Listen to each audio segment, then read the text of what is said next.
Halo teman-teman semuanya, apa kabar semuanya? Di sini saya akan menjelaskan dan mendemonstrasikan rancangan praktikum dari KD 3.8 kelas 11 SMA atau MA sederajat.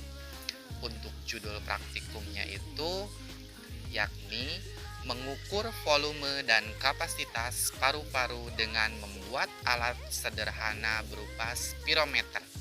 Jadi, untuk alat dan bahan yang akan digunakan di sini semuanya dari alat-alat sederhana yang bisa kalian temukan di rumah masing-masing. Adapun untuk tujuan praktikumnya, yang pertama, untuk mengetahui volume dan kapasitas paru-paru manusia, dan yang kedua, untuk mengetahui faktor yang mempengaruhi volume dan kapasitas paru-paru manusia. Jadi, nanti di praktikum demonstrasi kali ini kita bisa melihat volume dan kapasitas paru-paru manusia dengan langkah kerja yang akan didemonstrasikan. Perlu kalian ketahui bersama, untuk volume dan kapasitas paru-paru manusia diantaranya volume tidal istirahat, volume inspirasi cadangan, volume ekspirasi cadangan, volume residu, kapasitas inspirasi, kapasitas residu fungsional, kapasitas vital, dan kapasitas paru-paru total. Sedangkan pada langkah kerja yang akan teman-teman lakukan di rumah, kita akan mencari 4. Yang pertama, kita akan mencari nilai volume residu, mencari volume cadangan ekspirasi, kapasitas vital, dan kapasitas paru-paru total.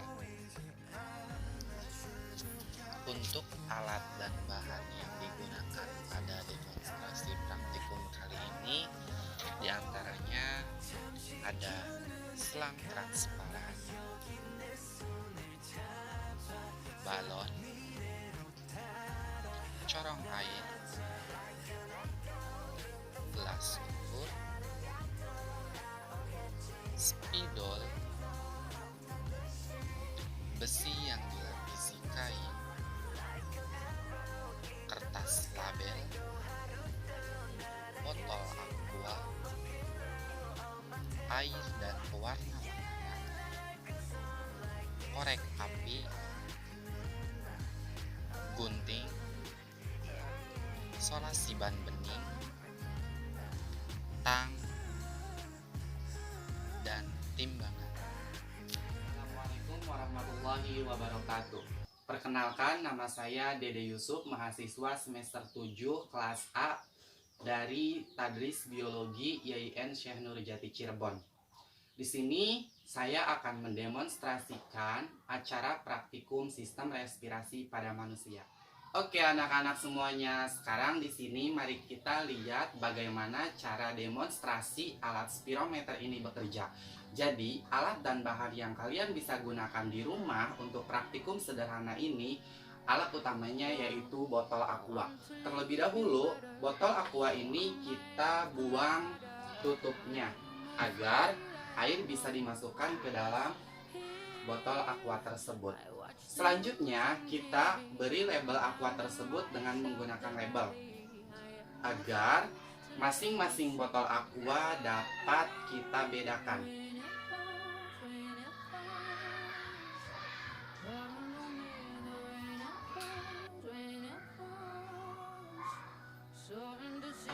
Nah, di sini saya sudah memberikan label A dan label B. Sekarang kita tempelkan kepada masing-masing botol aqua tersebut. Terlebih dahulu lakbannya kita gunakan ya untuk menempelkan label pada masing-masing botol tersebut. Sekarang kita tempelkan label pada masing-masing botol aqua.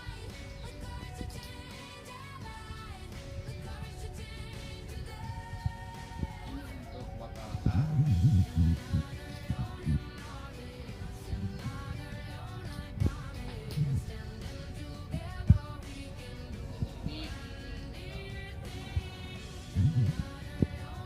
Langkah selanjutnya, kita lubangi bagian atas dari botol aqua tersebut untuk memasukkan selang transparan yang kita gunakan pada alat spirometer sederhana itu. Nah, untuk sekarang kita gunakan alat besi dan juga korek api. Di sini kita bisa menggunakan tang untuk menjepit besi tersebut agar ketika kita memanaskan besi seperti ini tidak terjadi panas kepada tangan kita. Atau anak-anak juga bisa menggunakan langkah seperti ini. Jadi kalian buntel besi tersebut dengan menggunakan kain. Selanjutnya kita bakar ujung besi tersebut sampai panas.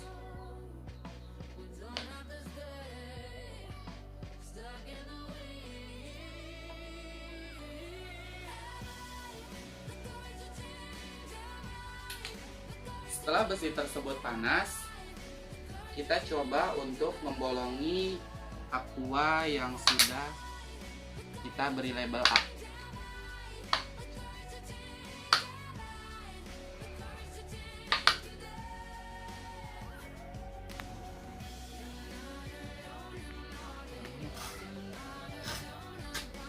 Setelah botol aqua tersebut terlubangi, kita ukur selang transparan tersebut agar masuk kepada botol aqua. Dan setelah masuk seperti ini, lakukan hal yang sama pada botol B. Kita lubangi juga pada botol B. Untuk botol 2 juga sudah dilubangi. Nah, sekarang kita masukkan selang transparan tersebut kepada masing-masing botol yang sudah dilubangi. Jadi, selang tersebut kita masukkan sampai dasar botol.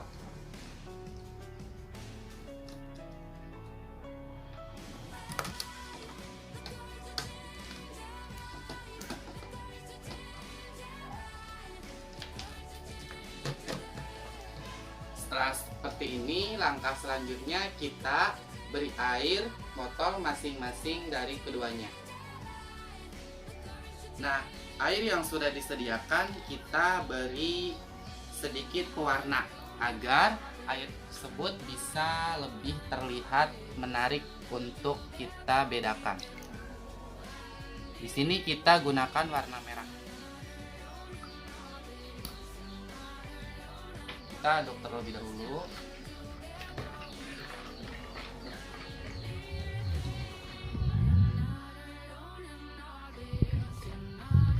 Bahan yang digunakan di sini sebagai indikator penanda banyak sedikitnya volume air yang akan kita keluarkan dari botol A ke botol B.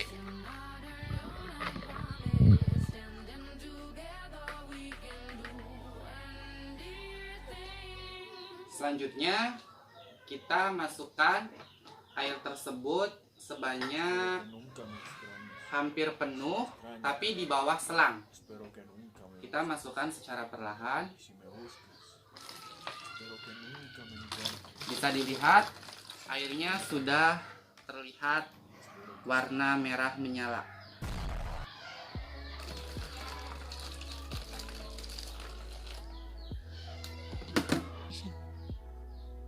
Nah, untuk airnya kita hanya memasukkannya ke dalam botol A saja.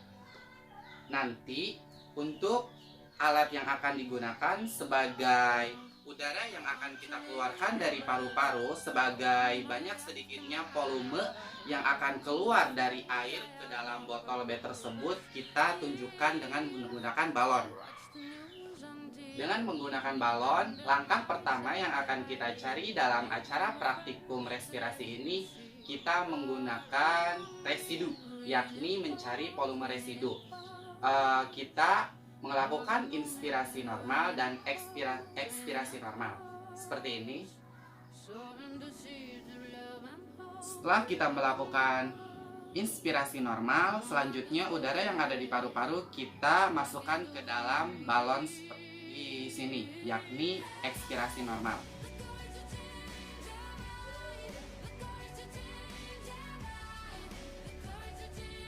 Jadi balonnya hanya tertiup sebesar ini. Selanjutnya udara dari balon ini kita masukkan ke dalam botol yang berisi air.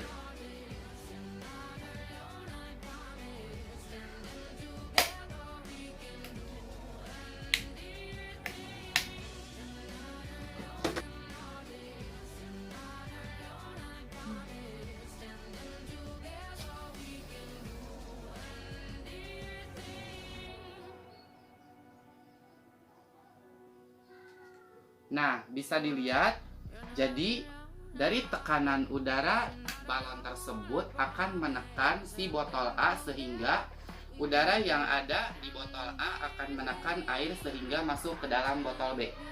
Langkah selanjutnya, nah, seperti inilah volume residu yang ada di paru-paru kita. Untuk mengukurnya, kalian bisa menggunakan gelas ukur. Ini langkah akhirnya. Kita tuangkan dan ukur berapa volume dari volume residu yang ada dalam paru-paru kita.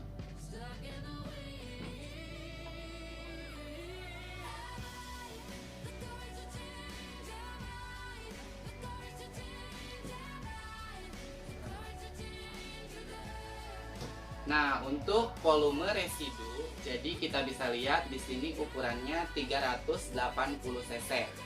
Nah, di sini untuk volume residu yang sudah kita lakukan yakni laki-laki normal. Di sini kalian bisa melakukannya sebelum aktivitas dan setelah aktivitas. Sebelum aktivitas, kalian seperti biasa melakukan seperti ini, dan setelah aktivitasnya kalian bisa lakukan setelah melakukan lari-lari kecil atau jogging. Contohnya kalian bisa lari 4 putaran atau 3 putaran. Setelah itu kalian menghirup udara lagi dan dimasukkan ke dalam botol seperti ini. Langkah selanjutnya, untuk yang kedua kita melakukan kapasitas cadangan ekspirasi. Jadi, kita melakukan inspirasi normal dan ekspirasi normal. Udara di dalam sisa paru-paru kita dikeluarkan ke dalam balon udara yang beda warnanya. Seperti ini.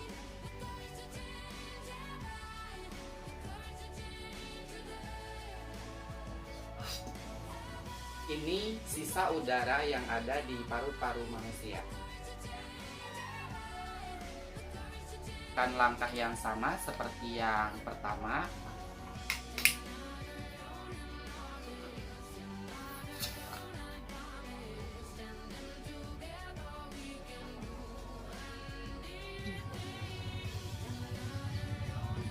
Langkah selanjutnya seperti biasa kita ukur volume cadangan ekspirasi ke dalam gelas ukur.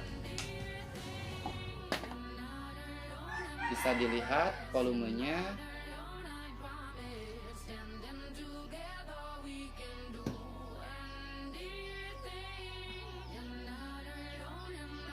Volumenya 360 cc. Jadi lebih sedikit dari volume residu yang awal kita cari. Untuk yang ketiga kita lakukan dengan balon yang berbeda pula. Untuk yang ketiga kita melakukan kapasitas vital. Bagaimanakah volumenya? Jadi untuk kapasitas vital kita melakukan inspirasi sedalam-dalamnya dan ekspirasi sekuat-kuatnya. Nah, volume ekspirasi sekuat-kuatnya kita masukkan ke dalam balon hijau ini. Seperti ini.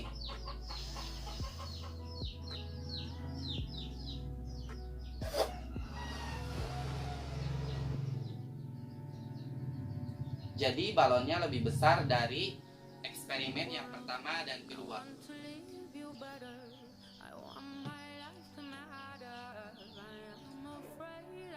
Untuk kapasitas vital ini, kemungkinan air yang ada di botol A akan mengalir banyak ke dalam air yang ada di botol B. Jadi kita lihat saja ya hasilnya.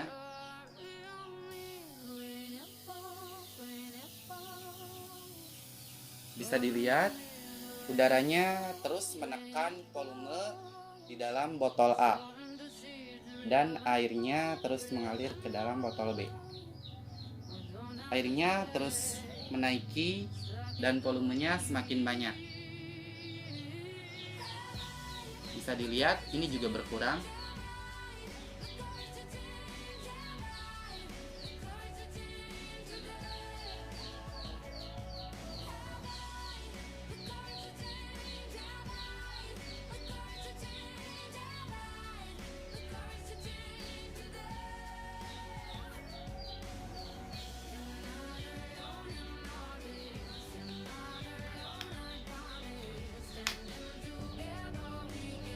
Sepertinya udara yang menekan botol A hanya mampu mengalirkan setengah air dari botol A ke dalam botol B. Kita lihat berapa volume yang ada di botol B untuk kapasitas vital. Kita ukur volumenya bagi 2 saja. Ini sudah 500 cc, selebihnya nanti kita ukur lagi.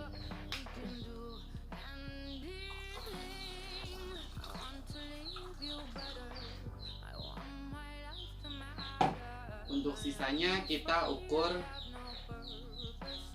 berapa volume yang ada di botol B. Tadi kita 500,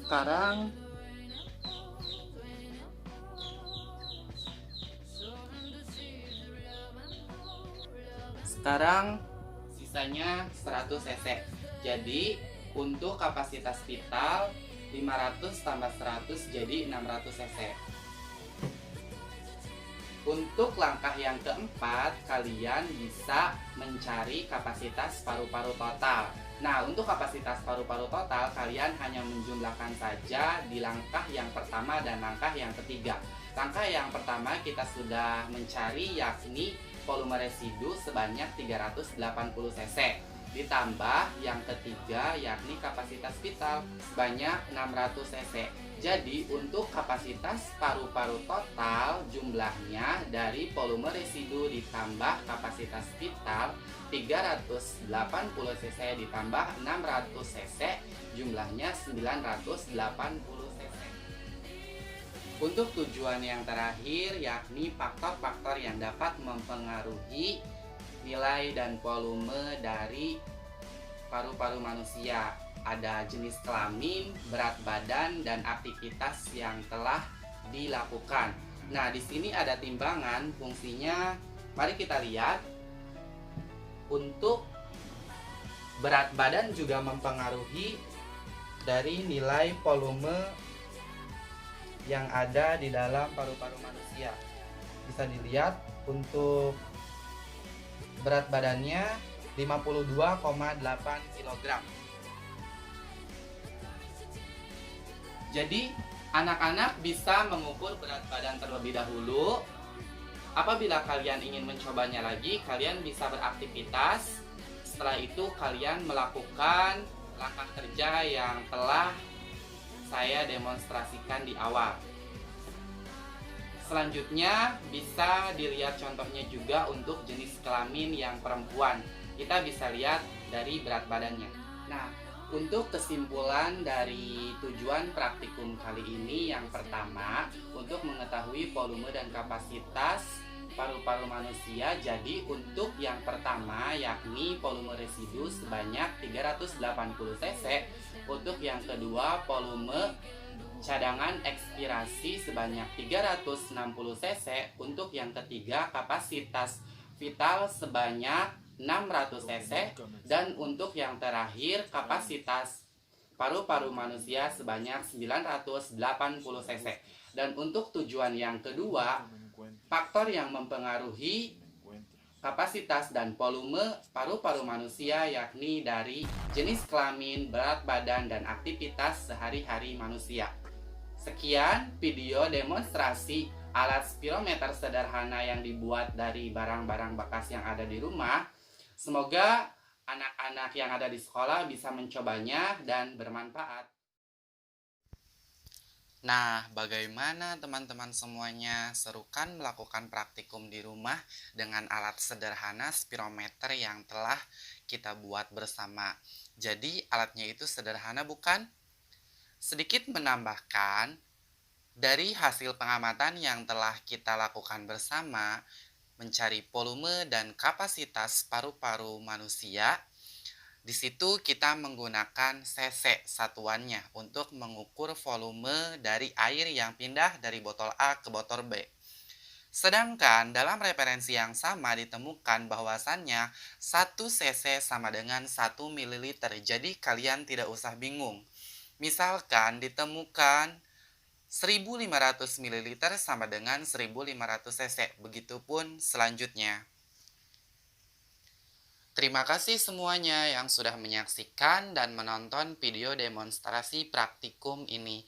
Semoga video pembelajaran pengembangan praktikum biologi di sekolah ini bisa kalian praktekkan sendiri di rumah ya.